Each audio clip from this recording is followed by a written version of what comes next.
सबसे पहले देखते हैं यूक्लिड विभाजन एल्गोरिथम क्या है। यह है यूक्लिड विभाजन एल्गोरिथम। यूक्लिड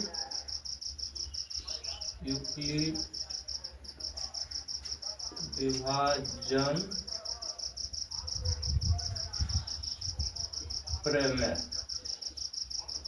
प्रमेय या एल्गोरिथम प्रमेय क्या कहता है? यह कहता है a बराबर b q plus r plus a बराबर बी क्यू प्लस आर, जहां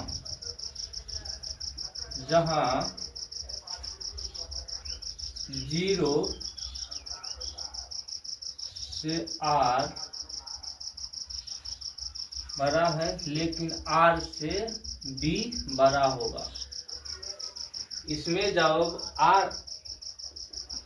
आर से कभी भी बी बड़ा रहेगा, लेकिन आर जो है जीरो के बराबर हो सकता है, जीरो के बराबर आर हो सकता है, लेकिन आर से बी एनी टाइम बड़ा ही रहेगा, तब यह नियम लागू होगा। तो इस नियम से हम करते हैं 135 और 225 का एचसीएफ निकालने के लिए हम क्या करेंगे, इसमें से बड़ा वाला कौन है? 225, 135, तो 225 बड़ा है, तो 225 को हम क्या करेंगे, इधर रख लेंगे। 225 बराबर 135। अब इसमें 225 में 135 से भाग देना है, तो क्या मर्तबा लगेगा? इसको हम फिर से लिख लेते हैं। चलिए 225 135, अब इसमें भाग देंगे, क्या मर्तबा लगेगा?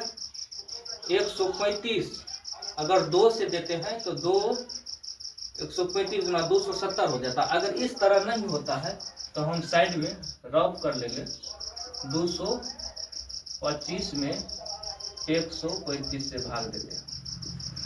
अगर ऐसे हो जाता है तो ठीक है, जैसे यहाँ पे एक मर्तबा लगेगा, एक मर्तबा में 135 में 1 से गुना करेंगे तो 135 होगा।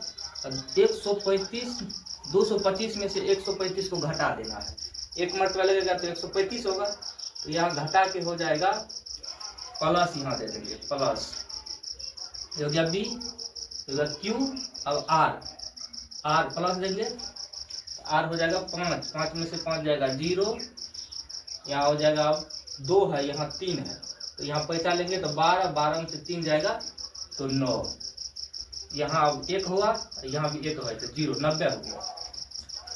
अब फिर अगर ये बड़ा रहेगा नहीं होगा तो यहाँ 225 में 135 से भाग देना है, 135 से भाग देंगे तो एक मर्तबा, और यहाँ 135, अब घटाएंगे 0, 12 में से 3 चलेगा तो इसको 12 होगा, 12 में से 3 जाएगा 9, ये कट गया 90 आया, यही 90 शेष में जो है ये 90 यहाँ लिखे।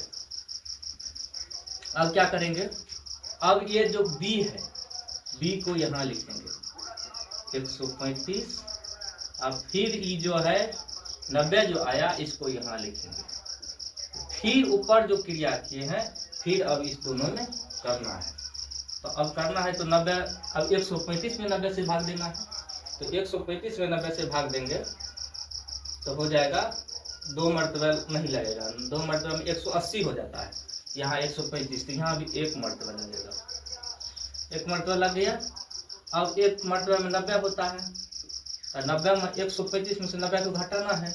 मान लीजिए हम 5 है, 5 में से 0 जाएगा तो 5 बचेगा, यहाँ है 3 में से 9 नहीं घटेगा, 1 से 5 चलेगा, इसको 13 हो जाएगा, 13 में से 9 जाएगा 4 बचेगा, ये हो गया 45। अब फिर क्या करना है, अब फिर वही क्रिया जो इसमें किए है, फिर अब इसको 90 को यहाँ रखना है, 90 को यहाँ रख लेना, अब 45 को यहाँ रख लेना है, जब तक यहाँ 0 नहीं आता है ये आर की जगह पर, तब तक यह क्रिया करते रहेंगे। अब देखिए क्या होता है, 45, अब 45 में कितना से गुना करेंगे, 45 में हम 45 गुना 90, 2 से गुना कर देते हैं, 2 से गुना करने पर क्या हो जाएगा, 90 हो जाएगा। अब 90 में से 90 घटाएंगे कितना बचेगा, 0 बचेगा। यहाँ 0 आ गया, 0 आ गया। अब इसमें HCF कौन होगा, HCF कौन होगा, इसमें HCF लास्ट में जो B है, B की जगह पे वो होगा HCF, जिसको हम महत्तम भी कहते हैं, HCF। इसका HCF कितना हो गया, 45। HCF बराबर कितना निकल गया, 45 आंसर। इसमें और ज्यादा कुछ नहीं करना है, 0 आ गया, बस क्रिया को छोड़ देना है। जो B की जगह पे यहाँ आया वही HCF होगा। नहीं होगा, भाग देने में दिक्कत होगा, तो ये नियम भी अपना सकते हैं, भाग वाला भाग देके यहाँ बना सकते हैं। ये हो गया आंसर। धन्यवाद।